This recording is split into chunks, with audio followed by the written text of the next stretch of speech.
हमारा ये क्वेश्चन है एक्सरसाइज 6.3 का क्वेश्चन नंबर 10। तो इसमें क्या है, यहाँ पर हमें एंगल दे रखा है ए सी बी। ये एंगल है ए सी बी और ये दूसरा एंगल है ई जी एफ। यहाँ पर क्या है, एंगल ए सी बी का सी डी बाइसेक्टर है जो कि ए पी को डी पर इंटरसेक्ट करता है। और ई जी एफ का जो बाइसेक्टर है वो जी एच है जो कि ई एफ को एच पर इंटरसेक्ट करता है। अब हमें यहाँ पर प्रूफ क्या करना है, सी डी, ये फर्स्ट पार्ट हमारा C D upon G H is equal to A C upon में जी एफ। और हमें पहले से क्या गिवन है, triangle A C B similar triangle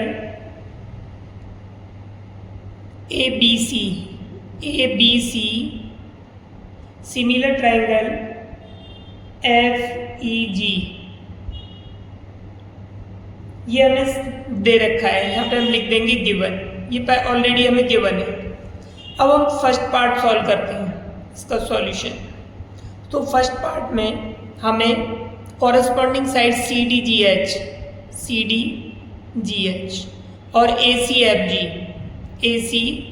जी तो हमने टिक कर लिया यहाँ पर। तो ये वाला ट्राइंगल लेना है और ये ट्राइंगल लेना है, तो हमने लिखा triangle A C D, in triangle A C D and in triangle ये वाला ले लिया एफ जी एच। अब यहाँ पर हमारा ये ट्राइंगल सिमिलर है, ए पी सी सिमिलर है एफ जी ई के, एफ ई जी के सिमिलर है। तो ये जो एंगल है हमारा सी एंगल जी के बराबर होगा, तो हम लिखेंगे angle A C B equal to angle F G E. क्यों है बराबर, क्योंकि ये दोनों corresponding angle of similar triangle, corresponding angles of similar triangles के कॉरेस्पॉन्डिंग एंगल है। अब हम क्या करते हैं, इनमें बोथ साइड हाफ से मल्टीप्लाई कर देते हैं, बोथ साइड क्या करते हैं, हाफ से मल्टीप्लाई कर देते हैं। तो ए सी बी, अब हम यहाँ पे क्या करते हैं, इसको एंगल हमने 1 सपोज कर लिया, इसे 2, इसे 3, इसे 4, तो इससे आसानी होगी हमें समझने में। अब ए सी बी का आधा या तो एंगल 1 होगा या 2 होगा, इसी तरह इसका हाफ 3 होगा 4 होगा। तो हम या तो 1 लिख सकते हैं 2 लिख सकते हैं, लेकिन हमने ट्राइंगल ये लिया है तो एंगल 1 लिखते हैं हम इसकी जगह पर। एफ जी इसका जो हाफ है 3 या 4 होगा। अब हमने ये वाला ट्राइंगल लिया इसलिए हम 4 लिखते हैं, तो एंगल 1 इक्वल टू एंगल 4 के आगे। अब ये पूरा जो ट्राइंगल है ए बी सी सिमिलर है हमारे एफ ई जी के। जब ये सिमिलर है इसका, तो यहाँ पर ये जो एंगल बी है, एंगल बी इसके सिमिलर होगा एंगल ई के, तो ये सिमिलर हो गए। तो यहाँ पर और दूसरा क्या होगा, ये जो एंगल ए है, एंगल ए सिमिलर होगा एंगल एफ के। तो हमें ये वाला एंगल चाहिए और ये एंगल चाहिए, तो हम लिखेंगे angle A equal to angle F. तो ये हमारे दो ट्राइंगल सिमिलर हो गए। तो यहाँ पर भी हम लिख देंगे corresponding angles of similar triangles.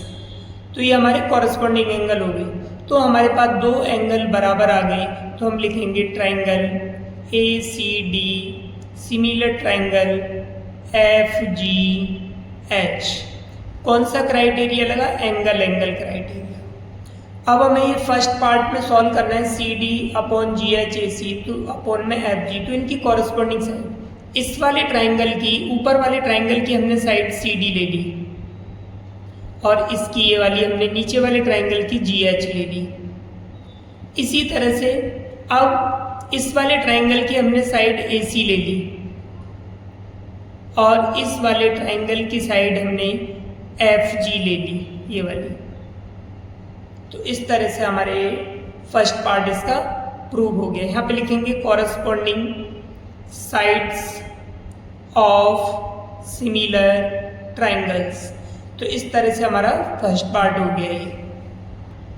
इसी तरह से हमारा सेकंड पार्ट है।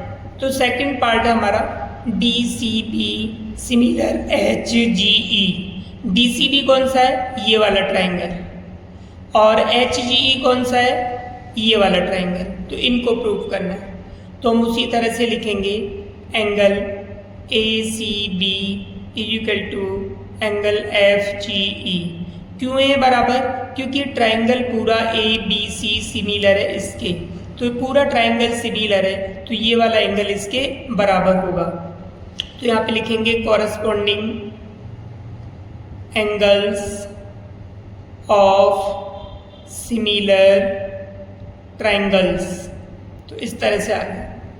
हाफ लगा देंगे अब बोथ साइड, जैसे वो किया था सेम उसी तरह से करते जाएंगे। Half angle FGE। ACB का हाफ करेंगे तो इसका हाफ, अब देखो पहले हमने यहाँ पर ये वाले और ये एंगल लिए थे, अब हमने लिया ये एंगल और ये वाला एंगल। तो एंगल 2 लिखेंगे यहाँ पर और यहाँ पर लिखेंगे एंगल 3। एक आ गया। अब उसके बाद एक एंगल आ गया, अब हमें दूसरा एंगल लाना है। तो दूसरा एंगल ये जो B एंगल होगा, अब ये B एंगल जो होगा वो एंगल E के बराबर होगा। Angle B equal to angle E के। क्यों? Corresponding angles of similar triangles. ये सिमिलर ट्रायंगल्स के कॉरस्पॉन्डिंग एंगल हो गए, तो 2 हो गए हमारे एंगल बराबर। इसीलिए triangle ACB DCB similar triangle हो गया HGE के। कौन सा क्राइटेरिया लगा? A क्राइटेरिया के द्वारा। अब हमारा इसका थर्ड पार्ट है।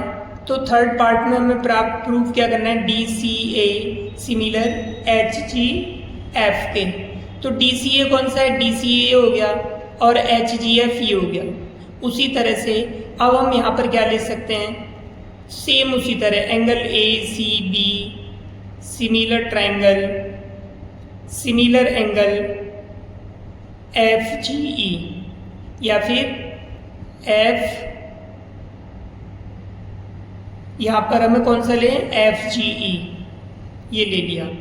अब उसी तरह से हम यहाँ पे हाफ करेंगे। Half angle ACB equal to half angle FGE, ये इक्वल है यहाँ पर। अब इसका हाफ क्या होगा?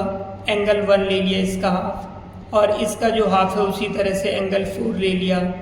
और यहाँ पर angle A equal to angle AF के होगा। क्यों होंगे बराबर? एंगल A और F बराबर इसलिए होंगे क्योंकि ये similar corresponding angles of similar triangles. तो यहाँ पे हमारे पास 2 एंगल बराबर हो गए। तो आ गया triangle DCA similar triangle HGF।